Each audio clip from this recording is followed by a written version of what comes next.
দশম শ্ৰেণীৰ কাৰণে এটা গুৰুত্বপূৰ্ণ চেপ্টাৰলৈ মই আহিছো, যিহেতু ইতিমধ্যে মেট্ৰিকৰ পৰীক্ষা আহি আছে। এই চেপ্টাৰটো আমি লৈছো ত্ৰিকোণমিতি। ত্ৰিকোণমিতি চেপ্টাৰটো বহুতে টান পায়, কিন্তু টান পোৱা অৰ্থটো হৈছে তাৰ অৰ্থটো বুজি নাপায়, তাৰ বেছিক যিখিনি সূত্ৰ সেইখিনি সূত্ৰ বুজি নাপায়।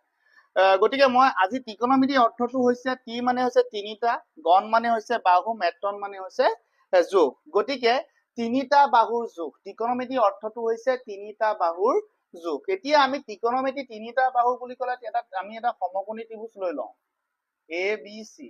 এই সমকোণী ত্ৰিভুজটো আমি লৈ ললো। এই সমকোণী ত্ৰিভুজ হলে আমি ইয়াতে এই চি কোণটো আমি থিতা বুলি ধৰি লৈছো। এতিয়া এই সমকোণী ত্ৰিভুজৰ এডাল লম্ব, এডাল ভূমি, এডাল হৈছে অতিভুজ, P B H.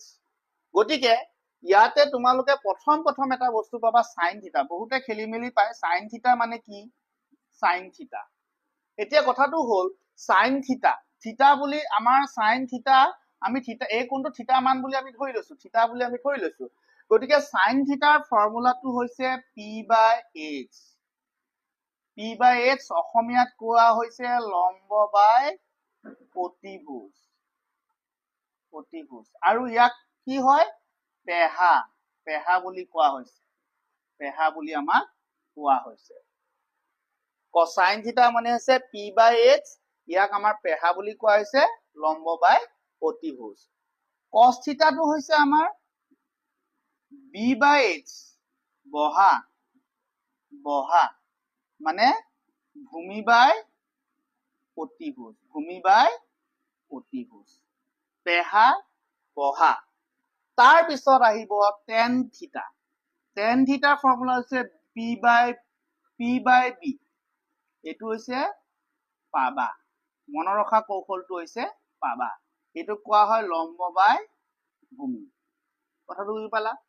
Sign theta মানে হৈছে P by H and cos theta মানে হৈছে B by H and tan theta মানে হৈছে পি বাই বি। এই বস্তুকেইটা জানিলে গোটেই বাকীখিনি ওলাই পৰিব। এতিয়া সাইনৰ বিপৰীত আমাৰ হৈছে কসেক থিতা। সাইনৰ বিপৰীত cosec theta 1 by sine theta বুলি লিখিব পাৰো।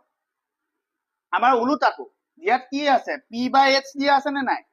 আমাৰ কি 1 বাই পি বাই এইচ, ইয়াত কি হৈ যাব? এইচ বাই পি।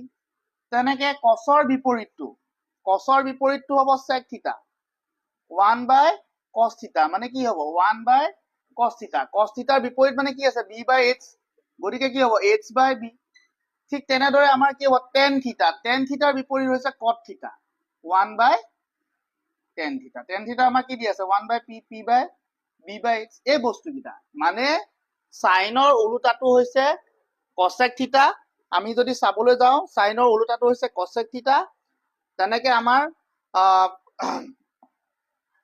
সাইনৰ ওলোটাটো হৈছে কসেক থিতা। আৰু আমাৰ যদি কস, যিটো আমাৰ সেক কসৰ বিপৰীত হৈছে কট। এই বস্তুকেইটা আমি জানিব লাগিব। হৈ গল। ইয়াৰে তিনটা বস্তু আমাৰ আকৌ আছে। তিনটা বস্তু আমি চাব লাগিব যে sine square theta plus cos square theta equal to 1। Next আহিব 1 plus tan square theta equal to sec square theta, 1 plus cot square theta equal to cosec square theta. তাৰ উপৰি আমাৰ এটা তিনটা বস্তু আছে, সেই তিনটা বস্তু আমি জানিব লাগিব। সেই তিনটা বস্তু হৈছে আমাৰ tan থিতাটোক আমি এনেকেও লিখিব পাৰো sin থিতা বাই cos থিতা, আৰু cot থিতাটোক আমি এনেকেও লিখিব পাৰো cos theta by sin theta.